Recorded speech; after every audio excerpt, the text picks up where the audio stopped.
আলহামদুলিল্লাহ ওয়াসসালাতু ওয়াসসালামু আলা রাসূলিল্লাহ ওয়া আলা আলিহি ওয়া সাহবিহি ওয়া মাওয়ালা আম্মা বা'দ।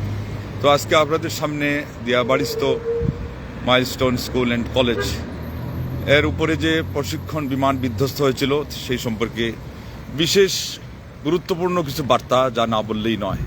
একজন মুসলিম হিসাবে, দেশের নাগরিক হিসাবে এবং এই দুর্ঘটনায় যে পরিমাণ ক্ষয়ক্ষতি হয়ে গেল তার ক্ষেত্রে যে সমবেদনা প্রকাশ করা এবং ইসলামী দিক নির্দেশনা এখানে কি রয়েছে এবং সেই সাথে এখানে কি গ্যাপ ছিল, এগুলো নিয়ে আজকে আপনাদের সামনে, যদিও বা বিস্তারিত হবে না, কিন্তু পয়েন্ট যথেষ্ট পরিমাণে আউট করার চেষ্টা করা। সর্বপ্রথম কোরআন কারীম থেকে যেটা বলতে চাচ্ছি, আল্লাহ পাক যেটা উল্লেখ করতে চাচ্ছি, তিনি সূরা রুমের 41 নম্বর আয়াতে আমাদেরকে বলেছিলেন যে জলে স্থলে যেই সমস্ত বিপর্যয় হচ্ছে এগুলো হলো মানুষের হাতের কামাই। এটা হলো আল্লাহ রাব্বুল আলামিন আমাদেরকে দায়ী করেছেন এবং ব্যাপকভাবে আসলেই মানুষের ভুলের কারণে এটা হয়। সেই জন্যে আমাদেরকে এটা প্রথমে জানা থাকতে হবে, এটা হলো একটা কমন পরিস্থিতি এবং কারণ, এটা সব জায়গাতেই আমাদের মনে রাখতে হবে। ঠিক তদ্রূপ আরেকটি হলো সূরা বানী ইসরাঈলের 59 নম্বর আয়াতে আল্লাহ পাক বলেছেন, ওমা নুরসিলু বিল আয়াতি ইল্লা তাখউইফা। আমি আমার এই নিদর্শনবাহী যে জিনিসগুলো, বিপর্যয়, এই যে দুর্ঘটনা, এগুলো আমি আমার পক্ষ থেকে যেটা পরিচালনা করে থাকি, এটা হলো মানুষকে সতর্ক করার জন্য করা হয়। সেই সাথে নবী সাল্লাল্লাহু আলাইহি ওয়াসাল্লাম হাদিস দিয়ে ভূমিকা শেষ করব। তিনি বলেছেন, উম্মতি হাদিহি উম্মাতুন মারহুমা, আমার এই উম্মত হচ্ছে রহম প্রাপ্ত, দয়াপ্রাপ্ত উম্মত। তারপরে বললেন, লাইসা লাহা আযাবুন ফিল আখিরাহ, মূলত বিশেষভাবে তারা যদি চলে এবং যেই কোয়ালিটিতে আল্লাহ নবী সাল্লাল্লাহু আলাইহি ওয়াসাল্লাম চেয়েছেন, আল্লাহ পাক এর আগে চেয়েছেন, তারা জীবনযাপন করে, তাহলে বলেছেন পরকালে তাদের কোনো শাস্তিই নেই। তবে শাস্তি হলো তাদের জন্য দুনিয়াতে, সেটা বলল আজ-জালাজিলু ওয়া আল ফিতানু ওয়াল কাতলু, সেটা হলো যে তারা হত্যাকাণ্ডে লিপ্ত হয়ে যাবে এবং আল ফিতানু, ফিতনা ফাসাদ তাদের মধ্যে দেখা দিবে, আর আজ-জালাজিল হলো ভূমিকম্প। এটা আমরা কম বেশি সবাই জানি। 2 মিনিটের ব্যবধানে সারা পৃথিবীর যে কোনো জায়গায় না এক জায়গায় ভূমিকম্প হয়ে থাকে, এখন এই পর্যন্ত সেটা গড়িয়েছে। তো আমাদের জন্য যেটা আমরা দেখতেছি, এটা হলো ভয়ের কোনো কারণ নাই। যদি আমরা ঈমান এবং ইসলামের উপরে থাকি, তাহলে আমাদের এটা নিয়ে ওই দিক থেকে ভয়ের কোনো কারণ নেই। আল্লাহর পক্ষে আমরা থাকবো, আল্লাহ রাব্বুল আলামিন আমাদেরকে সাহায্য করবেন দুনিয়া এবং আখিরাতে। যদি দুনিয়াতে কোনো বিপদ দিতে চান, তিনি দিবেনই। তার যত প্রিয় মানুষ তাদেরকে তিনি তত বেশি বিপদ দিয়েছেন, কিন্তু তাদের পরকাল আলহামদুলিল্লাহ উজ্জ্বল। এই হাদিসটা আসছে আবু দাউদ 4278 সিরিয়ালে। তারপরে যে ঘটনাগুলো অতি সংক্ষেপে যেটা বলতে চাচ্ছি, যে প্রায় 20 বছর আগে যেই বিমানের মেয়াদ পর্যন্ত শেষ, আপনি যুদ্ধের মধ্যে, আমরা তো অত বেশি এই বিষয়ে জানি না, জানলাম যে দ্বিতীয় পর্যায়ে যেটা যার ভূমিকা থাকবে যুদ্ধাস্ত্র হিসাবে, আপনি সেটাকে নিয়ে রাখছেন ডেট ওভার, সে কবে কোন কালে তার ডেট শেষ হয়ে গেছে, যারা এটা তৈরি করেছে তারাই সেটার ডেট ঘোষণা করেছে শেষ হওয়ার, আর আমাদের জোড়াতালি দিয়ে খালি এখন দেখা যাচ্ছে যে ওই শিপ এবং কার্গো বিমানই নয়, কার্গোই নয়, যে আমরা পুরাতনটাকে পেইন্ট করে নতুন টাকায় আমরা এটা কিনে এনে টাকা আমরা নিজেদের পকেটে ঢুকাই এবং নিজেদের অ্যাকাউন্ট ভারী করি, আর জনগণকে আমরা ধোঁকা দিই। এখন দেখা যাচ্ছে যে সবচেয়ে যেটা গুরুত্বপূর্ণ বিষয় এবং সবচেয়ে দামি যে আমাদের সেগুলো পর্যন্ত সেখানে ধোঁকাবাজিতে আপনার কি হয়ে আছে, আচ্ছন্ন হয়ে আছে, আক্রান্ত হয়ে আছে। এই জন্য এখানে সবাই দায়ী হবে, তৎকালীন সরকার থেকে নিয়ে এখনকার সরকার পর্যন্ত দায়ী হবে। কারণ এখনকার সরকারের একটা বড় দায়িত্ব ছিল কিনা, সংস্কার মানে কি, সংশোধন করা। এটা কি সংশোধন করা? বিশেষ একটা চ্যানেল সংশোধন করা, শুধুমাত্র অর্থনীতিকে সংশোধন করা? আমাদের অর্থনীতি দিয়ে তো আর সব কিছু হবে না।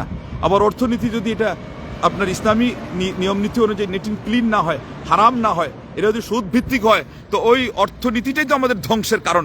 মহাগ্রন্থ আল কোরআন কারীম আল্লাহ রাব্বুল বলে দিয়েছেন। এটার জন্য 5টি শাস্তির কথা কোরআনেই বলা আছে। এর মধ্যে মারাত্মক থেকে মারাত্মক একটা হলো আল্লাহ এবং আল্লাহ রাসূল সাল্লাল্লাহু আলাইহি ওয়াসাল্লামের বিরুদ্ধে যুদ্ধ ঘোষণা করা, যুদ্ধের চ্যালেঞ্জ গ্রহণ করা। আমাদের তো এই অর্থের প্রয়োজন নাই। সেটার পিছনে লিপ্ত মত্ত হয়ে আজকে দেশ ও জাতির সেই দায়িত্ব নিয়ে যারা দেশে দেশে ফেরি করে ঘুরে বেড়াচ্ছে আর নিজের নোবেলের পর নোবেলের সিরিয়াল লাগানোর চেষ্টা করছে, ওই সমস্ত, এই জন্য তো এখানে খাটবে এই কথা যে মহামানব আমাদের কাম্য ছিল না। আমাদের ছেলেরা এই জন্য তারা রক্ত দেয় নাই। আর দেশে এই যে হচ্ছে যে আন্দোলনের সময় 28 জনের প্রাণ গেছে, আর এখন চলে গেছে 78 জন শুধুমাত্র চাঁদাবাজিতে। আমাদের তো ওইটা প্রয়োজন ছিল না। যার ফলে আজকে আপনি অর্থনীতির অবকাঠামোকে মজবুত করলেন, কিন্তু এখানে এই যে বাচ্চাগুলো প্রাণ দিল তৃতীয় এবং চতুর্থ শ্রেণীর ছেলেরা বেশিরভাগ, তাদের জন্য আপনি এখন আপনারা উপদেষ্টারা সবাই ভিক্ষার হাত পাচ্ছেন। কেন ভিক্ষার হাত পাচ্ছেন? আপনাদের বরাদ্দ কোথায়? আপনাদের এই ক্ষেত্রে সাথে সাথে বাজেট ঘোষণা করার প্রয়োজন ছিল কি ছিল না? সাথে সাথে আগে তো তার একটা ব্যবস্থা নেওয়া দরকার ছিল। কেন এই বিমান আকাশে উঠবে? এখানেও ভালো করে খতিয়ে দেখতে হবে যে এখানে কোনো নিশ্চয় একটা কিছু থাকতেই পারে। এত বড় গুরুত্বপূর্ণ একটা বিষয়, স্পর্শকাতর একটা বিষয়কে আর এইভাবে যে অ্যাক্সিডেন্ট হওয়াটা, এটা প্ল্যান হতেই পারে, এতে কোনো সন্দেহের কিছু নেই। এখানে আমি আরেকটা জিনিস অবৈবানী শোনাচ্ছি, যারা বলতে চাচ্ছেন ওই যে এই আপনার এলিমিনিটি ধর্ম এরা প্রচার করতেছে যে এই হচ্ছে সেই হচ্ছে, না, আমাদের এখানে গোপন খবর, গাইবের খবর জানার এখানে কেউ নাই। নিজেদের আচরণই বলে দিচ্ছে যে আমাদের এই বিপদ আসতে পারে। অসতর্ক, প্রচুর পরিমাণে আপনার অরাজকতা, উদাসীনতা এবং যার তার চাচা আপনজান বাসা যেন এখানে শুরু হয়ে গেছে হাসরের মাঠ। ওই দুনিয়ার স্বার্থের জন্য হাসরের মাঠের যখন আমরা সেই পরিবেশ তৈরি করেছি, আল্লাহ রাব্বুল আলামিন আজকে আমাদের এই কচি কাঁচা বাচ্চাদেরকে দিয়ে আমাদেরকে দেখাই দিলেন যে এই দেখো হাসরের মাঠ। কেউ কাউকে সাহায্য করতে চেয়েও পারতেছে না, চিৎকার করছে। সেই আদর্শ শিক্ষিকা, আল্লাহ তাকে রহম করুন, তাকে শাহাদাতের মর্যাদা দান করুন। তার নিজের বাচ্চাকে তিনি বাচ্চা শুধু মনে করেন নাই, তার স্বামীর প্রশ্নের উত্তরে তিনি বলেছেন আমার ছাত্রগুলো তো আমার বাচ্চা। এগুলো মানবতা, এগুলো একটা উদাহরণ এখনো আছে। আরেকজন শিক্ষক এখন বোধহয় শেষ মুহূর্তে তিনিও প্রাণ হারালেন। তারাও একই মহিমা দেখিয়েছেন, ত্যাগের মহিমা। তারা তাদের ছাত্রগুলোকে তাদের ছেলে মনে করেছেন। এটাই নিয়ম ছিল। কিন্তু আজকে আমাদের সারা দেশে, সারা দুনিয়াতে অশান্তি মূল কারণ কি? আরেকজনের ছেলেকে আমার দায়িত্বে আমানত হিসাবে রাখার পর আমরা ছেলে মনে করি না। বরং সেই শিক্ষিকা উনি বেশি করেছেন, তার নিজের প্রাণ এমত অবস্থায় বাঁচিয়ে তিনি চলে যেতে পারতেন। আল্লাহু আকবার, তিনি আবেগ আপ্লুত হয়ে এটা করেছেন। আল্লাহ রাব্বুল আলামিন তাকে নিয়ে নিছেন। এতে আবার কেউ মনক্ষুণ্ণ হবেন না যে আল্লাহ নিয়ে নেন। আল্লাহ নিয়ে নিলেন তাকে, আল্লাহ রাব্বুল আলামিন ইনশাআল্লাহ আরো বড় মর্যাদা দিবেন। এই ওনার সন্তান পালনের জন্য আল্লাহ পাক ব্যবস্থা দিয়ে দিবেন। কিন্তু সেখানে দোয়া আছে, আমাদেরকে দোয়াও শিখতে হবে। উম্মু সালামা রাদিয়াল্লাহু আনহাকে আল্লাহ নবী সাল্লাল্লাহু আলাইহি ওয়াসাল্লাম যেমন শিখিয়েছিলেন, আল্লাহুম্মা আজুরনি ফি মুসিবাতি ওয়াখলুফ লি খায়রাম মিনহা, অথবা আখলিফ লি খায়রাম মিনহা। আল্লাহ, আপনি আমার এই মুসিবতে উত্তম বদলা দান করুন, মুসিবতে আমাকে বদলা দিন এবং এ অপেক্ষা আরো উত্তম আমার বদলা বের করে দিন, উত্তম প্রতিনিধি বের করে দিন, উত্তম বিকল্প বের করে দিন। আল্লাহ রাব্বুল আলামিনের কাছে কোনো জিনিসের অভাব নেই। অভাব শুধু আমাদের আদর্শের মধ্যে, অভাব শুধু আমাদের নেচারের মধ্যে। দেখেন না আদর্শ কোথায় গিয়ে নামিয়ে এসেছে। 20 মিনিটের রাস্তা সিএনজিতে 1000 ভাড়া। তারপরে দেখলাম যে কতভাবে তাদেরকে হাত ছানিয়ে দিচ্ছে। হন্য হয়ে এই বাচ্চাগুলোর এই দৃশ্যটা দেখে তোমার কি এমন কলিজা তো ছপ্ত হয়ে গেল। তোমাদেরকে তো আবার মাঝে মাঝে দেখা যায় ওই যে সমস্ত ওই ব্যবসা করে যারা, এরা যখন তোমাদেরকে চায় যে আমি টাকা নাই আমাকে নিয়ে যান, তখন তো আবার নিয়ে যাও। তার মানে ওখানে কিছু সুযোগ আছে যে আমাকে আজকে হয়তো ওই দাতা এসে আমাকে দাক্ষিণ্য দিয়ে যাবে। এখানে তোমার চোখের সামনে ঝলসে যাচ্ছে ছোট বাচ্চারা, তোমাদের 1000 ডিমান্ড করতে হবে। এটা কোন মানবতা? 1 লিটার পানির দাম 300 টাকা, 5 মিনিটের রাস্তা রিক্সার সেখানে ভাড়া 100 টাকা। এটা কোন মানবতা? তারপরে আবার শেষ পর্যন্ত শুনলাম যে এই হোস্টেলের এখানে তারা বন্ধই করে দিয়েছে যে ফ্রিতে পানি দিলে এটা পে করবে কে, এই চিন্তায়। লা ইলাহা ইল্লাল্লাহ, আমরা কোন সমাজে বাস করি? তাইলে এটা তো আফ্রিকার জঙ্গল ফেল করে দিছে। এই সমাজের উপর বিপদ আসা এটা তো অনেক স্বাভাবিক। আল্লাহ যে আমাদেরকে রক্ষা করেছেন, অনেক ভালোই রেখেছেন।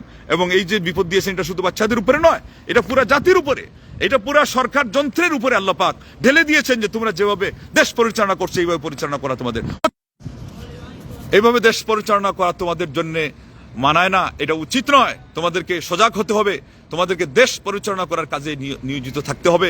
এবং সংস্কার সংশোধন এটাকে বোঝায় না যে খালি অর্থনীতির পিছনে ছুটে চলে। এরকম আমাদের অর্থ দিয়ে কিছুই হয় না, আমাদের অস্ত্র দিয়েও বিশেষ কিছু হয় না। তারপরেও তো অস্ত্রের দরকার। অন্তত এই পুরাতনটা আপনি কেন এটা সংস্কার করলেন না? কেন এটাকে সেখান থেকে সরানোর ব্যবস্থা করলেন না? কেন প্রত্যেকটা বিভাগে দেশের, আর এটা হলো গুরুত্বপূর্ণ একটা বিভাগ, এখানে কোন জায়গায় কোন খাদ, কোন জায়গায় কোন ফাঁদ কে পেতে বসে আছে, এগুলো সংস্কার করেন নাই। সেই জন্য তো আজকে আমাদের দেখা যাচ্ছে যে শত্রুরা ঢুকে পড়েছে। আজকে ছাত্রদের আন্দোলনের পিছনে গিয়ে কারা শেষ পর্যন্ত পরিবেশ নষ্ট করলো? এই যারা অস্ত্রধারী এই সমস্ত লোকজন এখনো ওত পেতে আছে, গুপে ওরা লুকিয়ে আছে। এটা কি জানা নেই? আইনের মধ্যে আছে, পুলিশের মধ্যে আছে, আর্মিতে আছে, আপনাদের উপদেষ্টাদের ভিতরে ঢুকে আছে। এগুলোকে সাট করা কি সবচেয়ে বেশি প্রয়োজন ছিল না? ঘরের শত্রু বিভীষণ, এই কথা কার জানা নেই? যদি এই কথা জানা না থাকে তো আপনার ইংলিশ ফিংলিশ এগুলিতে লাভ নেই। আগে বাংলা শ্লোক যেটা আছে, ঘরের শত্রু বিভীষণ।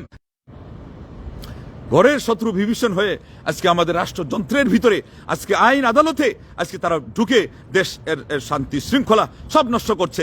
আর কয়েকদিন পরে পরে একটা বিবৃতি দিয়ে আমরা আর বিদেশ থেকে আমরা রাষ্ট্র পরিচালনা করছি।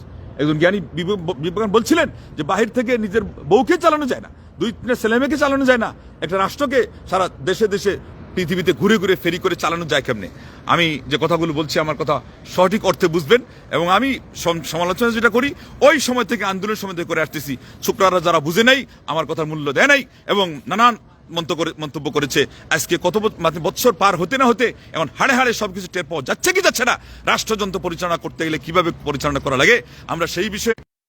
তাহলে আজকে দাল মে কুছ কালা হয় এটা হতেই পারে। তা না হলে এই এত বড় একটা মর্মাহত হওয়ার বিষয় এবং এত বড় একটা মর্মন্তুদ এবং মর্মান্তিক ঘটনা, এখানে ধামা চাপার মতো এই নেকড়া আর তেনানি এখানে কেন তাদেরকে যাইতে হচ্ছে? সেখানে 150 থেকে 200 প্রাণ হারিয়েছে ছাত্ররা, আমাদের ছেলেরা, কচি কাচারা, আমাদের মা বোনদের, ভাই বোনদের, সেই আদরের দুলালিরা, চোখের পুতুলিরা, নয়মণিরা, সেখানে কেন তারা বলবে 19 থেকে 20 জন? এই ধামাচাপার আশ্রয় তাদেরকে নিতে হলো কেন? এখানে প্রমাণ করে যে সেখানে কিছু একটা আছে, এখানে কিছু একটা আছে ধামাচাপা দেওয়ার, নাহলে তারা এটা দিবে কেন? এখানে তো অত্যন্ত সঠিক কথাটা বলবে। অতএব এখন আমরা সেটা বলবো যে তথ্যটা সঠিক পরিবেশন করা হোক এবং আহতদের সেই শেষ আমরা সমাধানে এসে যাচ্ছি, তাদের চিকিৎসার ব্যবস্থা করা হোক।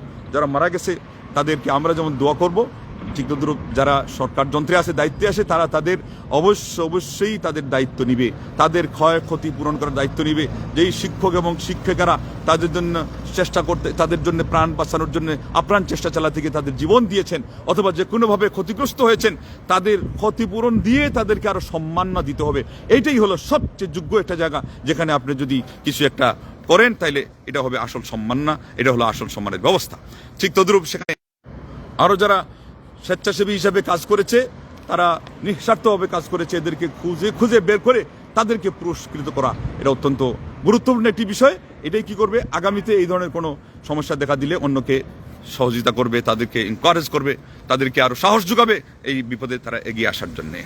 ঠিক তদ্রুপ আমরা বলবো যে ছাত্রদের আইডিতে তাদের অভিভাবকের ফোন নাম্বার যুক্ত করা, ব্লাড গ্রুপ যুক্ত করা সহ তারা যে 6 দাবি পেশ করেছে এবং বলা হয়েছে, যেটা মেনে নেওয়া হলো, এটা শুধু যান বাঁচানোর জন্য মেনে নেওয়া হলো, এটা হবে না, এটা হবে আরো বড় ঘাতকতা, এটা হবে আরো বড় প্রতারণা এবং এটা হলো আরো বড় দুঃখজনক একটি আপনার আমরা বলবো যে এই মানুষের জন্য কঠিন একটা সিদ্ধান্ত, যেটার কারণে দেশ এবং জাতি আরো নার্ভাস হবে, আরো ক্ষতিগ্রস্ত হতে পারে। আল্লাহ আমাদের সবাইকে হেফাজত করুন, রক্ষা করুন। তো অতএব শেষের কথা আমি যেটা শেষ করে দিতে চাচ্ছি, এটা হলো যে আমাদের সবাইকে এগিয়ে আসতে হবে।